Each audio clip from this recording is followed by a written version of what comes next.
আমরা আমাদের আইডিয়াগুলো নিয়ে শিক্ষার্থীদের কাছে যাব, রাজনৈতিক দলগুলো তাদের আইডিয়া নিয়ে জনগণের কাছে যাবে। আমরা যদি সবকিছু রাজনীতির মধ্যে দেখি এবং রাজনীতি বলতে যে নোংরা রাজনীতির মধ্যে থাকি, তাহলে আমাদের এই বিশ্ববিদ্যালয় থেকে ভালো ভালো পলিসি আসবে না। জুলাই বিপ্লব পরবর্তী আমাদের প্রত্যাশা থাকবে আমরা একটা সুস্থ ধারা রাজনীতি করব। জুলাই বিপ্লবের মাধ্যমে একটা প্রজন্ম তৈরি হয়েছে, যে প্রজন্ম আর কাউকে ভয় করে না, যে প্রজন্ম বাংলাদেশ প্রশ্নে আপসহীন, তাদের আদর্শিক ভিত্তি হলো বাংলাদেশপন্থী। জুলাই বিপ্লব পরবর্তী যুবকদেরকে এই পলিসিগত জায়গায় যেভাবে সম্পৃক্ত করা দরকার, সেটা যদি আমরা পর্যালোচনা করি, সেটা আমরা এখন পর্যন্ত দেখতে পাচ্ছি না। সেটা আমাদেরকে হতাশ করে। যে উদ্যোগগুলো নেওয়া হচ্ছে, সে উদ্যোগগুলো আমরা মনে করি পর্যাপ্ত না। তো আমি অন্তর্বর্তীকালীন সরকারকে অনুরোধ করব, এই ধরনের আয়োজন এবং যে পলিসিগুলো আসছে, সেই পলিসিগুলো যেন ইমপ্লিমেন্টেশন হয়। অনেক ক্ষেত্রে পলিসিগুলো শুধুমাত্র আলাপের মধ্যে থেকে যায়, সেটা আলাপের মধ্যে না থেকে এটা ইমপ্লিমেন্টেশনের দিকে আমাদেরকে যেতে হবে, সেটা এক্সিকিউশনের দিকে আমাদেরকে যেতে হবে এবং সেটার জন্য স্পেস তৈরি করতে হবে। আমরা যদি বহির্বিশ্বে দেখি, উন্নত দেশে দেখি, প্রত্যেকটা দেশে আমরা যদি দেখি হচ্ছে যুক্তরাষ্ট্রে, ফ্রান্স, স্ক্যান্ডিনেভিয়ান যে অঞ্চলগুলো আছে, প্রত্যেকটা দেশে এই পলিসিগত জায়গায় ইয়াংদেরকে সম্পৃক্ত করা হয়। তাদের সিকিউরিটি, তাদের foreign policy, economic policy, education policy, সবকিছুতেই, অ্যাডমিনিস্ট্রেশন।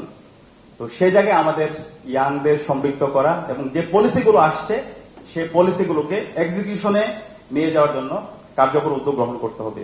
এবং একই সাথে আমরা যারা শিক্ষার্থীরা আছি, আমাদের এই পলিসিগুলোর একই সাথে এক্সিকিউশন, এটা এক্সিকিউটিভ প্ল্যান কি হতে পারে, এক্সিকিউশনটা কিভাবে হতে পারে, সেটার সুন্দর রূপরেখাও আমাদেরকে দিতে হবে।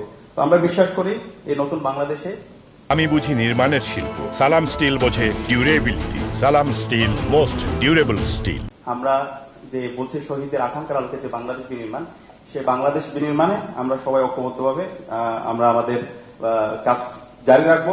এবং এই ক্ষেত্রে আমাদেরকে ক্লিয়ার আমাদের হচ্ছে একটা আমাদের আন্ডারস্ট্যান্ডিং থাকতে হবে, আমাদের সোসাইটি সম্পর্কে, আমাদের জেন্ডার সম্পর্কে, আমাদের পলিটিক্যাল এবং ইডিওলজিক্যাল বিষয়ে আমাদের ক্লিয়ার আন্ডারস্ট্যান্ডিং থাকতে হবে। কেন বলছে পলিটিক্যাল ইডিওলজি সম্পর্কে আমাদের আন্ডারস্ট্যান্ডিং? আমাদের পলিটিক্যাল ইডিওলজিটা হতে হবে বাংলাদেশপন্থী, প্রো বাংলাদেশী। বিগত সময়ে আমরা দেখতে পেয়েছি আমাদের পলিটিক্যাল আন্ডারস্ট্যান্ডিং আমরা ক্লিয়ার করতে পারিনি। আমাদের 54 বছর যদি আমরা পর্যালোচনা করি, দেখা যায় যখন যে ক্ষমতায় থাকে তখন তার মতো করে সে সব পলিসি ঠিক করে, ক্ষমতায় থেকে যাওয়ার পরে আমাদের সব পলিসি চেঞ্জ হয়ে যায়। আমরা এখন পর্যন্ত ন্যাশন হয়ে উঠতে পারি না। একটা দেশ 54 বছর যদি আমরা ন্যাশন হয়ে উঠতে না পারি, তাহলে আমরা কখন পারবো? তো এখনই সময় আমাদের এই বাংলাদেশটাকে একটা ন্যাশন হিসেবে আমাদের গড়ে তোলা এবং আমাদের প্রতিষ্ঠানগুলোকে শক্তিশালী করা, প্রত্যেকটা ইনস্টিটিউশনগুলোকে শক্তিশালী করা। এটা যদি করতে না পারি, তাহলে যখন এই ক্ষমতার পালাবদল হবে, এরপরে সবকিছু পরিবর্তন হয়ে যাবে। এখনই সময় আমাদের এই বাংলাদেশটাকে একটা পূর্ণাঙ্গ ন্যাশন হিসেবে গড়ে তোলা এবং এই বাংলাদেশের একটা কনসেনসাসে আসা। এখানে ক্ষমতা যেই থাকুক, কিন্তু আমাদের ইনস্টিটিউশনগুলো প্রপারলি ফাংশন করবে।